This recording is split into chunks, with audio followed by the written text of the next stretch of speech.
20년 전 제 인생 첫 결혼도 문턱에서 미끄러졌죠. 그때는 고향에서 지낼 때라 얼마나 힘들었는지 모릅니다. 저는 고향인 안성에서 나고 자라 대학교도 안성에서 다녔을 정도로 고향을 떠나본 적 없는 토박이었어요. 그도 그럴 것이 저희 아버지께서는 2대째 할아버지 유지를 받들어 과수원을 이어하셨고 제법 과실이 실했던 덕에 안성에서 유명한 포도농원으로 이름을 알렸죠. 저는 졸업하자마자 바로 지역에 있는 작은 지역신문사에 취직을 하게 되었고 타고난 재능은 없었지만 나름의 끈기로 그 시절 흔치 않던 컴퓨터 기술을 익힌 덕분에 회사에서 제 밥벌이 정도는 충분히 해낼 수 있는 사회인이 되었죠. 그 사이 아버지 포도농원은 과실의 종류를 늘려 안성의 특산물이라 불리우는 배는 물론이고 땅이 비옥해 사과 등을 섭렵하며 구청에서 우수한 과실로 뽑히는 과수원에 손꼽혀 매년 나라에서 주는 상을 받을 만큼 명성이 자자해져 그 규모가 어마어마해졌죠. 그러면 뭐 하겠습니까? 아무리 그 부가 는다고 한들 저희 부모님은 일찌감치 시집간 막내딸에게 네가 순서를 앞질러간 탓에 네 오라비는 30을 코앞에 두고 다 늙어가도록 혼자라며 저 때문에 잘 살고 있는 여동생이 제 대신 혼나기 일쑤일 만큼 저는 어느새 집에 골칫덩어리로 자리매김하고 말았죠. 지금이야 남자 나이 30이 뭐 대수라 생각되겠지만 20년 전만 하여도 30을 1년 앞두도록 만나는 처자도 없이 결혼도 못하는 사내는 그저 반푼의 취급을 받던 시절이라 동네에서는 과수원집 아들이 사내 구실도 못한다며 저만 지나가면 수군거리게 일쑤였죠. 그러다 보니 동네 부끄러움을 한 몸에 받고 계시던 저희 부모님은 시름이 날이 가면 갈수록 커져만 가셨죠. 하지만 뭐 가축 젖붙이는 것도 아니고 제가 부모님 시름 덜어드리고자 인생에서 가장 중요한 선택을 암무화하고는 하고 싶지 않았어요. 생각해보면 이때까지만 해도 아직 낭만의 불꽃이 가슴속에 남아있었던 게 아닐까 싶어요. 달리 말해선 아직 정신을 덜 차린 것이기도 했고요. 그러던 찰나 회사에서 점심시간 짬을 내어 은행 업무를 하기 위해 찾은 마을은행에서 그녀를 처음 보게 되었죠. 뽀얀 피부에 다람쥐 마냥 덩그란 눈을 한 채 방긋 웃는 얼굴로 제 순번을 외치는 그녀는 정말 아름다웠죠. 아름답다는 말 외에는 딱히 떠오르는 단어도 없었을 뿐더러 마치 생각할 수 있는 회로가 차단된 사람처럼 저는 무슨 일로 왔냐는 그녀의 물음에 아름답습니다 라는 말만 연신 내뱉었죠. 그녀는 저희 고향 사람 같진 않았어요. 그랬다면 제가 모를 일 없으니까요.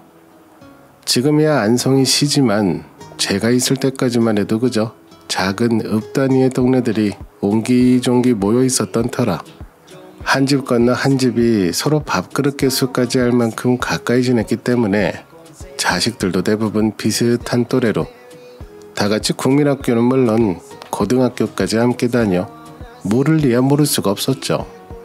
그녀를 본 뒤로 한시도 그녀의 얼굴이 잊혀지지 않았어요. 그렇다고 용건도 없이 은행을 찾아가 자리를 차지할 수도 없는 노릇이라 만들 수 있는 통장이란 통장은 그때 다 만들었던 것 같아요.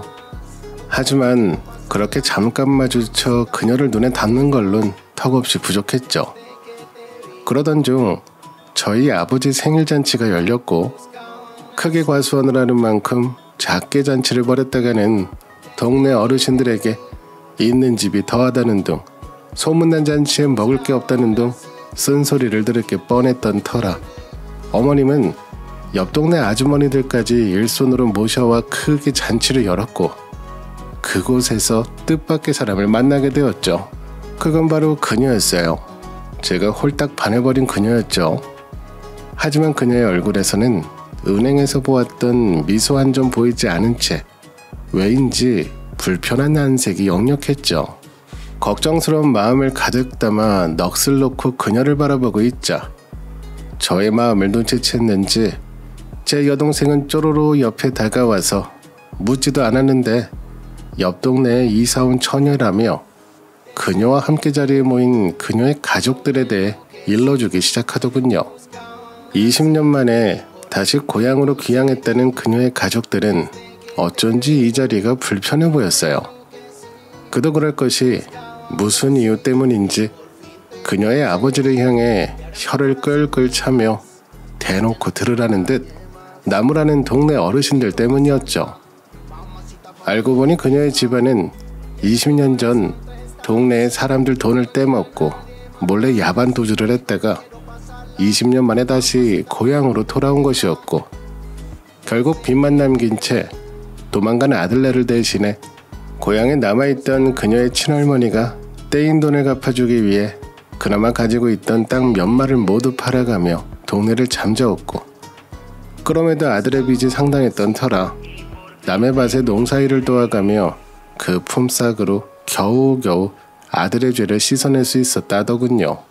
그러던 중 세월이 흘러 아들 내외는 빚을 갚느라 병들고 노쇠해진 홀어머니를 모시겠다며 아무도 믿지 않을 이유를 대며 어느 밤 소리 소문도 없이 홀어머니 집으로 온 가족의 짐을 옮기더니 제 발로 스스로 고향에 들어오게 된 거였죠. 그런 그녀의 아버지를 보고 있자 하니 과거에 그에게 돈을 잃은 동네 어르신들의 우라가 치밀어 올랐고, 이 괘씸한 마음을 잔치상에 올라온 약주에 풀다 보니 어느새 주체할 수 없던 마음을 입 밖으로 내뱉기 시작하시더군요. 이 배은망덕한 자식이 여기가 어딘 줄 알고 다시 온 거냐? 뭐? 어머니를 모셔? 누가 그 뻔한 거짓말에 속을 줄 알아? 효자질하러 온 자식이 왜 아무도 몰래 다 잠자고 있는데 끼어들어와? 어디 캥기는 게 있으니 그러지? 왜? 이번엔 서울에서도 한탕 하고 도망 온 거요? 이 말에 참고 있던 그녀의 아버지가 벌떡 일어나 어르신의 멱살을 잡더군요. 댁이 뭔데 훈계질이요? 아들이 엄마 모시겠다는데 그게 죄야? 어? 그리고 우리 엄마가 예저녁에 다 갚아줬는데 당신들이 뭔데 나를 사기꾼 취급을 해? 나이만 든다고 다 어른인 줄 아나? 동네가 구린 게 하나도 변한 게 없어. 순식간에 아버지 생일잔치는 동네 싸움터로 탈바꿈하였고, 물불 가리지 않고 덤벼드는 그녀의 아버지 때문에 그녀와 그녀의 어머님은 그녀의 아버지를 말리기 위해 급급하였으나 역부족해 보였죠. 그래서 제가 멋지게 등장해 말려줬고요. 아버지 생신잔치는 시끌벅절 우여곡절 끝에 그 막을 내렸고, 저는 그 덕분에 그녀와 한결 가까워진 것만 같아 생일상을 망쳐버린 아버지께는 죄송한 말씀이지만 저는 여간 기분이 좋아 입이 해벌쭉하게 귀에 걸려 있었죠. 그걸 빌미로 저는 그 여자를 자주 찾아갔고 그녀 또한 밀어내지 않고 저를 만나줬습니다. 제가 아무리 눈치가 없다고 한들 그녀의 마음 또한 저를 향한다는 것을 눈치챌 수 있었고, 저와 그녀는 1년의 연애 끝에 30이 되던 해 양가 부모님께 결혼 승낙을 받기 위해 인사를 드렸죠. 주변에서는 그녀의 집안을 걱정하며 한사코 결혼을 말렸지만 저희 집에서는 이미 연애 전부터 제가 그 집을 뻔질나게 드나들며 그녀를 따라다닌 것을 아셨기에 그래도 제 좋은 사람하고 살아야 하지 않겠냐며 저의 결혼을 허락해 주셨죠. 그리고 예비 장인 어르신에게 허락을 받기 위해 그녀의 집에 찾아갔어요.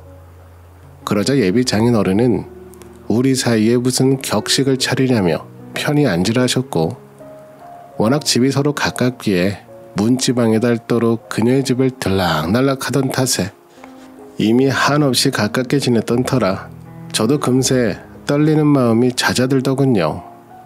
장인어른은 넌지시 저에게 저희 과수원을 이어받을 생각이 없냐며 어차피 아버지 연세도 많으신데 하나뿐인 장손한테 이제 슬슬 넘겨줄 때가 되지 않았냐고 물어보시더군요. 제가 과수원을 넘겨받아서 하면 처가 식구들 모두 저를 도와 일을 해줄 텐데 라고 하시면서 가족 좋은 게 뭐냐며 하루빨리 손에 익어야 빨리 적응할 수 있다고 말이죠. 그리고 저희는 일사천리로 상견례를 마치고 고향에서 제일 간다는 웨딩홀을 빌려 고향에 있는 온 동네 사람들을 초대해 저희 고향에서 으뜸가게 성대한 결혼식을 올렸어요. 그러곤 아내와 저희 회사가 있는 시내의 작은 단독주택에서 저희의 첫 신혼살림을 시작하게 되었죠. 정말이지 꿈만 같았어요. 저의 첫사랑이자 저의 마지막 사랑이 되어줄 여자와의 결혼 생활이라니 그렇게 행복한 나날을 보내고 있었죠. 그러던 어느 새벽 집안의 전화벨이 사정없이 울리는 통에 눈을 뗐고 전화를 받아들자 여동생으로 보이는 목소리가 들리더군요. 하나 무슨 일인지 울음이 차올라 계속 말문이 막히는지 말을 이어가지 못하는 통에 집중할 수밖에 없었어요. 그리고 도착한 본가는 그야말로 쑥대밭이었어요. 부엌에 있을 법한 국자고 접시고 주방에서 쓰는 집기들은 물론 창고 앞에 나란히 세워져 있던 농기구들도 하나같이 마당에 널브러져 있었고 하다못해 거실에 걸려있던 저희 가족 사진이 담긴 액자도 산산조각이 나 있었어요. 그 안에 넋이 나간 듯 주저앉아 계시는 어머니와 눈물을 훔치며 마당을 치우고 있는 여동생과 매부가 보였고 저는 이 상황을 파악하기 위해 아버지를 찾았지만 끝끝내 아버지를 집안에서 찾을 수 없었죠. 저는 하는 수 없이 여동생에게 이게 무슨 상황인지 물었고 여동생은 기운이 없는지 힘들게 한마디 한마디 내뱉더군요. 아버지께서 얼마 전 술자리에서 친해진 친구분의 보증을 서게 되었고 이 친구가 도망을 가더니 어느 순간 잠적해버리게 되면서 하루아침에 그 넓은 과수원이 빚쟁이들 손에 넘어가게 된 것이었죠. 그러다 보니 겹겹이 물려있던 빚들이 돌고 돌아 아버지 앞에 정착하게 되었고 결국 아버지는 빚쟁이들의 표적이 되어 곧바로 경찰서에 끌려가게 된 거죠. 정말 이게 무슨 날벼락일까 싶을 정도로 정신이 없었고 무엇보다 나름 과수원 덕분에 큰 고생 없이 살아왔던 터라 지금 제 눈앞에 펼쳐진 상황이 현실인지 악몽인지 분간이 잘 가지 않았죠. 어찌됐든 눈앞에 닥친 일들을 해결하고 아버지를 집에 모셔다 드리고자 다시 찾아간 본가에는 이미 동네방네 소문이 퍼질 대로 퍼져 죄다 저희 집에 찾아와 걱정 어린 위로를 하는 듯 보였지만 결국 그 큰 과수원이 망했다는 소식이 진짜인지 확인하러 온 구경꾼들 뿐이었죠. 그 수많은 사이에 익숙한 얼굴이 하나 보였어요. 그건 바로 저희 장인어른이었어요. 저는 장인어른을 부르며 장인어른이 계신 곳으로 달려가 봤지만 막상 가보니 그곳에 장인어른은 계시지 않았어요. 저는 몸져 누운 어머니를 부축한 후 회사에 휴가 처리를 한 후 다시 돌아오겠다며 여동생 내외에게 부모님을 맡긴 채 집으로 돌아갔고요. 옷을 갈아입고 회사에 나가려 들린 집은 고요했어요. 이미 아내가 출근을 하고도 남을 시간이니 당연한 것이었죠. 안방으로 들어가기 위해 거실을 지나쳐려던 순간 저는 깜짝 놀라 까무러쳤어요. 그도 그럴 것이 기척 하나 없이 아내가 거실 소파에 앉아있는 것이 아니겠어요? 저는 놀라 왜 여기 앉아있냐며 오늘 출근 안 했냐고 묻자 아내는 얼굴에 표정 하나 없이 지금 내가 어떻게 출근하냐며 원망스럽게 저를 째려보며 묻더군요. 냉정하기 그지없는 아내의 그런 얼굴을 처음 본 저는 당황한 기색을 감출 수 없었어요. 곧이어 저를 부르는 소리에 뒤를 돌아보니 장인어른과 저의 동창인 큰 처남이 저를 기다리고 있었어요. 저는 마치 사채업자들에게 끌려가는 빚쟁이처럼 그들의 부름에 고개를 푹 숙이고 다가갈 수밖에 없었어요. 그렇게 장모님과 작은 처남이 아내를 가운데 두고 팔짱을 낀 채 앉아 계셨어요. 그러자 그 끝에 장인어른과 큰 처남이 자리를 차지하면서 비로소 처가댁 식구들이 신혼집 거실을 점령하기에 이르렀죠. 그러자 여태 말 한마디 없으셨던 장모님이 입을 떼시더니 앞으로 각방을 쓰라며 엄포를 내리시더군요. 저는 이게 무슨 주제넘는 말씀인가 싶었어요. 아무리 저희 집에 큰일이 닥쳤다고 한들 부부 생활까지 간섭하는 건 아니다 싶었죠.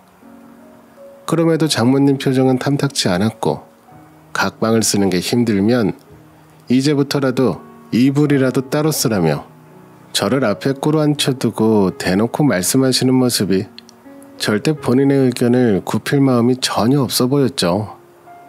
그러자 아내는 한숨을 내쉬더니 안 되겠다며 여태 친정 먹여 살리느라 제대로 청춘도 못 보내 억울한데 이젠 당신 집안까지 책임지고 몇십 년이 걸릴 줄도 모르는 빚을 갚느냐 쭈글쭈글 늙어가야 하냐며 이번 참에 그냥 깨끗하게 정리하자고 하더군요. 어차피 혼인신고도 안 했으니 그냥 이대로 저만 이 집에서 짐 싸서 나가라고 하더군요. 애초에 이 결혼 자체가 혼인빙자 사기라며 이미 결혼 전에 저희 집 식구들이 보증선 걸 다 알고 본인을 여기로 끌어들인 건 아니냐고 이제 와서 생각해보니 갑자기 결혼을 너무 서두른 것 같다고 저희 집을 송두리째 잡아다 의심하기 시작하더군요.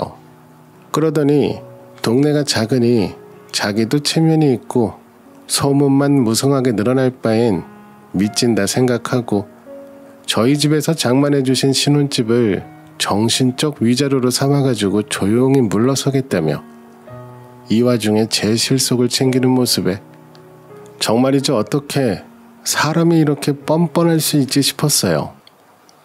본가의 과수원은 물론 저희 집까지 모두 압류당하고 이제 남은 거라곤 제 명의로 된 이 집이 전부인데 저희 부모님께 내어드려도 부족한 이 집을 위자료로 챙긴다뇨.